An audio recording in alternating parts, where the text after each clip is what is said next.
नमस्कार, मैं हूं शैलेंद्र सिंह और आप देख रहे हैं हमारा यूट्यूब चैनल शब्द शब्द शैलेंद्र सिंह। आज हमारे साथ खास मेहमान हैं अजीता सिंह जी, जिनका आरव क्रिएशन के नाम से एक बुटीक है और पिछले 10 सालों से न सिर्फ वो फैशन की दुनिया में काम कर रही हैं, बल्कि जो तमाम लोग उनके साथ जुड़े हुए हैं उनके लिए एक रोज़गार का जरिया भी बनाया है। अजीता जी से हम जानेंगे कि कैसे उन्होंने इसको शुरू किया और आगे उनकी क्या प्लानिंग है, लखनऊ में किस तरीके का फैशन ट्रेंड चल रहा है। अजीता जी, बहुत बहुत स्वागत है आपका। नमस्कार शैलेंद्र जी, नमस्कार आप लोगों को। तो थोड़ा पहले बताइए कि कैसे आपने इस बुटीक को अपनाया और इस फील्ड में आई। सर, मुझे लगता है कि कभी कभी आप कुछ सोच नहीं रहे होते हैं और फिर भी हो जाता है। सर, मैं जॉब कर रही थी पहले। अच्छा। फिर मेरा बेटा हुआ तो फिर मुझे ऐसा लगा कि अब मुझे बेटे को टाइम देने की ज़रूरत है। फिर उसके बाद मेरे हस्बैंड ने, मेरे भाई ने मुझे ये बोला कि नहीं, तुम्हें कुछ करना है। तो फिर करने के लिए कुछ समझ में नहीं आता है सर फीमेल्स को ना, तो मैंने घर से ही कुछ कपड़े लेके कोल्ड कॉल करके अच्छा। ऐसे ये कपड़े का काम स्टार्ट किया। उसके बाद सर मुझे लगा कि नहीं, अब मैं कर सकती हूँ। तो फिर मैंने शॉप और स्टोर, वर्कशॉप, इस टाइप की चीज़ें की। तो मुझे नहीं लगता है कि कभी मैंने सोचा था कि मैं इस तरह का काम करूँगी, लेकिन जब करने लगी तो मुझे मज़ा आने लगा। अच्छा। और फिर मुझे ये लगा कि मैं एम्प्लॉयमेंट दे रही हूँ। कुछ दिन तो सर धीरे धीरे ऐसे लगा ना कि सिर्फ मैं उन्हीं लोगों के लिए काम कर रही हूँ, लेकिन अभी सब ईश्वर की कृपा से सब अच्छा है। किस तरीके के क्लाइंट आपके पास आते हैं? सर मैं क्योंकि वर्किंग रही हूँ सिक्किम मणिपाल में, मैं एडमिनिस्ट्रेशन में थी, तो मेरे ज़्यादातर पहले कोल्ड कॉल पे तो रिकमेंडेड लोग ऑफिस वाले ही आए। फिर बाद में एक दूसरे के रिकमेंडेशन से मेरे पास वर्किंग कस्टमर ज़्यादा है। अच्छा, तो अब जो महिलाएं आ रही हैं, खासतौर महिलाएं ही आ रही होंगी, लड़कियां? हाँ जी जी। अच्छा, तो इनके क्या फैशन के ट्रेंड हैं, क्या चीज़ें वो चाहती हैं? सर ये डिपेंड करता है पर्सनैलिटी टू पर्सनैलिटी और कैसा मौका है उसके हिसाब से। हर कपड़ा हर किसी के ऊपर नहीं जाएगा और हर मौसम को ध्यान में रखते हुए, बॉडी शेप को ध्यान में रखते हुए तब हम लोग डिज़ाइन करते हैं और डिसाइड करते हैं, और कस्टमर की अपनी भी पर्सनल चॉइस होती है। अच्छा, तो लड़कियों में क्या ट्रेंड है? सलवार सूट का ज़्यादा है, साड़ी या वेस्टर्न का? सर आजकल तो महिलाएं भी सब लड़कियां ही हैं, कोई कोई लड़की, सारे लोग लड़की हैं और सब तरह का पहन रहे हैं। तो आप ये डिसाइड नहीं कर सकते किसका क्या है। हाँ, मौके के हिसाब से सब लोग। अच्छा अच्छा, इसमें जो पार्टीज़ होती हैं, किटी पार्टी है या जो बर्थडे पार्टी, इस तरीके की, उनका कितना रोल है और उन जगहों पे लोग क्या पहनना पसंद करते हैं? सर वो थीम बेस्ड हो गया है अभी तो। मुझे ऐसा लग रहा है कि ये थीम बेस्ड चीज़ें चल रही हैं कि अगर उन्होंने, जो होस्ट हैं, उन्होंने जो थीम रखी है अकॉर्डिंगली सारे वैसे ही जाएंगे। और हम लोगों को ये मतलब बेसिकली ध्यान रखना पड़ता है कि किसी का किसी से मैच ना होने पाए, प्लस थीम पे भी प्रॉपर फिट बैठे। अच्छा, लेकिन आपके पास जो कस्टमर्स आ रहे हैं, किन चीज़ों के लिए खास तौर से आ रहे हैं? आपकी खासियत क्या है जिसके लिए लोग आपके पास आते हैं? सर मेरी खासियत तो ये है, मेरे पास टीम है अपने वर्कर्स की, लेकिन उसमें एक टीम मैंने बना के रखी है जो अर्जेंट वाले हैं। अच्छा। तो मेरे कुछ कस्टमर हैं जो 10 साल से मेरे साथ जुड़े हुए हैं, जो वर्किंग प्रोफेशनल्स हैं, तो उनको अचानक से भी ज़रूरत लगती है। उनके पास इतना समय नहीं है सर कि वो मार्केट टू मार्केट सर्च करें और ये करें, और एक टेस्ट भी डेवलप हो जाता है साथ में रहने से। तो उनका ये है कि सर अगर 2 दिन 3 दिन में है तो मैं अरेंज करके, और अगर उन्हें जहाँ भी जाना है मैं उनके फ्लाइट तक की अरेंजमेंट करके वहाँ पे उनका सामान पहुँचवा के करती हूँ। ये मेरी खासियत मतलब जल्दी से, वो जैसे आजकल ब्लिंकिट और ये सब चल रहा है, बस सर, उस तरह आप काम कर क्योंकि रहे हैं। पेशेंस लेस लोग हो गए हैं और समय की मांग भी वही है सर। हाँ, समय के हिसाब से नहीं चलेंगे तो कहाँ चल पाएंगे। आप राजपूत परिवार से आती हैं, इसमें प्रोफेशन इस तरीके के बहुत कम अपनाए जाते हैं। कोई संघर्ष रहा, कोई लोगों ने किसी तरीके क्रिटिसाइज़ किया? हाँ सर बिल्कुल। स्टार्टिंग में आप सोचिए, मैं बिजनेस के लिए तो ना मेरे मायके में ना मेरे ससुराल में मैंने तो नहीं सुना है कि किसी ने बिजनेस किया हो। तो सब जॉब ओरिएंटेड थे, और लड़कियों को तो मेरे मायके में जॉब करने के लिए ही नहीं अलाउ था।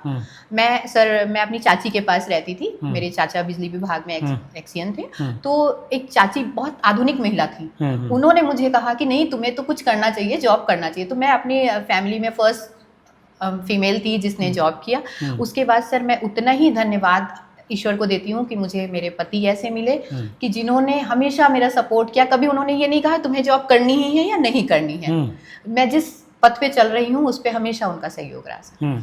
और बिजनेस के लिए सर, जब बेटा होने के बाद बिजनेस के लिए लोगों को, मुझे ऐसा लगता है, हो सकता है मेरा ये परसेप्शन हो कि नहीं अच्छा लगा लोगों को, लेकिन अभी मैं इतना एम्प्लॉयमेंट दे रही हूँ तो मेरे फादर इन लॉ है, उनको भी अच्छा लगा, सबको अच्छा लग रहा है सब सर। जब सक्सेस हो जाती है तो अच्छा लगने लगता है। हाँ सर, अच्छा लगता है।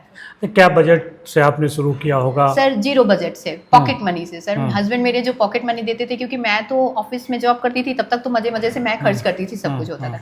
फिर जब मैं बेटा हुआ तो मैं घर पे आ गई, अब तो मैं डिपेंडेंट हो गई। अब मेरे पास कोई अपना तो मूलधन था नहीं। मेरे हस्बैंड जो पॉकेट मनी दे रहे थे, मैं उससे हर महीने कुछ फैब्रिक और ये करके खरीद रही हाँ थी। फिर मेरा बेटा हुआ तो मुझे लगा कि बाहर जाके तो मैं जॉब कर नहीं सकती, जबकि मैं जहाँ कर रही थी सर, उन्होंने एडिशनल रजिस्ट्रार के लिए मुझे ऑफर किया था। लेकिन सर जो पहले मैंने जस्टिफाई किया था रोल अपना, अब मैं बच्चा होने के बाद नहीं कर सकती। लेकिन सर मेरे भाई का ये रोल रहा कि उसने मुझे कहा तुम्हारे बच्चे को हम देखेंगे, तुम कुछ करो। अरे वाह। सर तो मेरे भाई और हस्बैंड को मुझसे ज़्यादा मुझ पर विश्वास रहा हमेशा। तो फिर मैंने धीरे धीरे वो किया सर। फिर बेटा थोड़ा सा बड़ा होने लगा तो फिर मैंने वर्कशॉप डाल दी।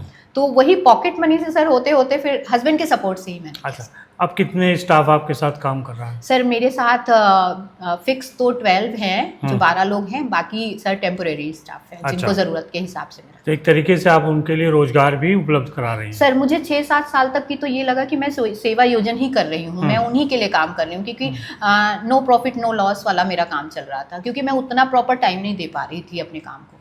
फिर एक दिन मुझे ऐसा हुआ कि मैं बैकआउट कर लूँ, तो मुझे लगा मुझसे नहीं हो पा रहा है। फिर मेरे भाई ने आके मुझे बोला कि जब कोई बिजनेस 5-6 साल कोई रन कर लेता है तो इसका मतलब तुम आगे कर सकती हो। फिर उन्होंने मुझे विश्वास दिलाया तो मैं फिर से स्टार्ट की। और अभी मेरे हस्बैंड और बेटे का मेरे ऊपर पूरा भरोसा है सर।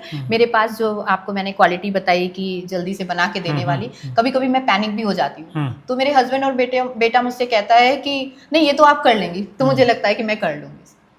अच्छा, क्या फैशन ट्रेंड लखनऊ में आप देख रही, बदलाव कितना हुआ है 10 सालों में?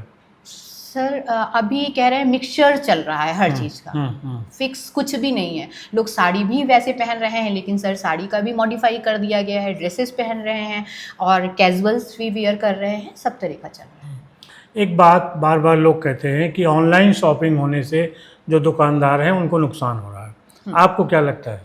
सर हुआ है नुकसान, लेकिन मैं उससे इफेक्टेड नहीं हूँ। ड्यू टू कुछ कस्टमर आपको भी मार्केट समझना पड़ेगा कि किस तरह के लोग हैं। आप उनको पकड़ के रखिए जो आपके टेस्ट को समझ रहे हैं, मार्केट जिनको रेप्लिका चाहिए, जिनको कस्टमाइजेशन चाहिए, वो सर कहीं नहीं छोड़ के जाने वाले हैं। ऑनलाइन में चीज़ें हैं, विश्वसनीयता की कमी है। सर मैं जो काम करती हूँ मुझे ये लगता है कि कस्टमर पहले मैं विश्वास करूँगी, फिर मैं कस्टमर को वो चीज़ देती हूँ। तो एक रिलेबिलिटी चेक आपको करना पड़ेगा। अच्छा, बिजनेस में कहा जाता है कि महिलाएं सब कुछ संभाल लेती हैं, लेकिन जब पैसा संभालना है या जो बैक ऑफिस के तमाम काम है वो नहीं कर पाती। सर बिना मैं अब बिजनेस या कुछ भी मैं अपने पति के बिना नहीं कर सकती थी। तो इवन आप सोचिए छोटे सपोर्टर से लेके मेरा ITR या कुछ भी अकाउंट डिटेल या कोई भी प्रॉब्लम जो कस्टमर से भी कभी कुछ हो जाता है, वैसे तो मेरे बहुत क्रीम कस्टमर है, वो सारी चीज़ें हस्बैंड मेरे संभालते हैं। आपको नहीं लगता कि वो चीज़ें आपको संभालनी चाहिए? सर मैं क्या संभालूंगी, और हस्बैंड ने कभी ऑब्जेक्ट नहीं किया कि उनको ये संभालने में परेशानी लग रही है, तो मैं उनके ऊपर डाल देती हूँ। तो इस तरीके से देखिए कि पति पत्नी दोनों ही एक जीवन की ऐसी गाड़ी है कि अगर वो साथ साथ चल रहे हैं तो सक्सेस निश्चित तौर पे मिलेगी। कुछ और कहना चाहती हैं आप अपनी जैसी महिलाओं से जो करियर बनाना चाहती हैं? हाँ सर, मैं महिलाओं को अपलिफ्ट करना चाहती हूँ, और मैं ये कहती हूँ कि हर किसी को कुछ करना चाहिए। ये नहीं कि आपके हस्बैंड बहुत अच्छी पोस्ट पे हैं, पद पे हैं, आपको पैसे की ज़रूरत नहीं है। ये एक आइडेंटिटी बिल्ड करनी चाहिए सबको। और आप जब आइडेंटिटी बिल्ड करते हैं तो आप अपने बच्चे के लिए भी एक उदाहरण बनते हैं, चाहे वो आपका बेटा हो या बेटी। लेकिन कुछ भी करने पे मैं यही कहूँगी, आप फैशन करिए, पहनिए, सब करिए, लेकिन नैतिकता का साथ मत छोड़िए। ये थी दोस्तों हमारी बातचीत। आपको कैसी लगी ज़रूर बताइएगा, और आपको कभी अजीता जी की ज़रूरत हो, उनके बुटीक तक पहुंचना हो, तो आप बताइए कहाँ पे है और कैसे लोग पहुंच सकते हैं? मेरा बुटीक मानस सिटी इंदिरा नगर में है, आरव क्रिएशन के नाम से। मेरा नंबर इसके माध्यम से आपको मिल जाएगा। और इसके अलावा भी सर मैं एक अनाम टाइप की संस्था चला रही हूँ, जिसका अभी मैंने कोई ऐसे पब्लिकली नहीं, आपके माध्यम से मैं इसमें करना चाहती हूँ कि किसी के बच्चे की पढ़ाई या कुछ इस टाइप नीचे तबके के लोगों को जिनको ज़रूरतमंद होगी या किसी को मेडिकल कुछ ऐसा चाहिए होगा, तो सर मेरे कस्टमर ही वो सपोर्ट करते हैं। अच्छा। और एक जब आप जिस तरह से होते हैं वैसे आपका ऑरा बनने लगता है, वैसे लोग आपको अट्रैक्ट भी करते हैं। तो मेरे बहुत सारे कस्टमर जो बहुत अच्छे पद पे हैं, डॉक्टर हैं, ट्रेजरी ऑफिसर हैं, बहुत सारे लोग हैं जो 10 साल से मेरे आपकी साथ मदद हैं। करते हैं। जी, मेरी मदद करते हैं किसी के माध्यम से, सोशल कॉज बिल्कुल सोशल कॉज में वो लोग रहते हैं। और मैं चाहती हूँ कि अगर कभी किसी को इस तरह की भी जरूरत लगे सर, तो मैं और मेरे जो क्लाइंट हैं वो तैयार हैं। तो बहुत अच्छी बात है।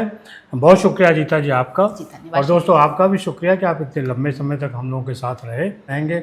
शुक्रिया, धन्यवाद। धन्यवाद शैलेंद्र जी, आपका बहुत बहुत। और जनता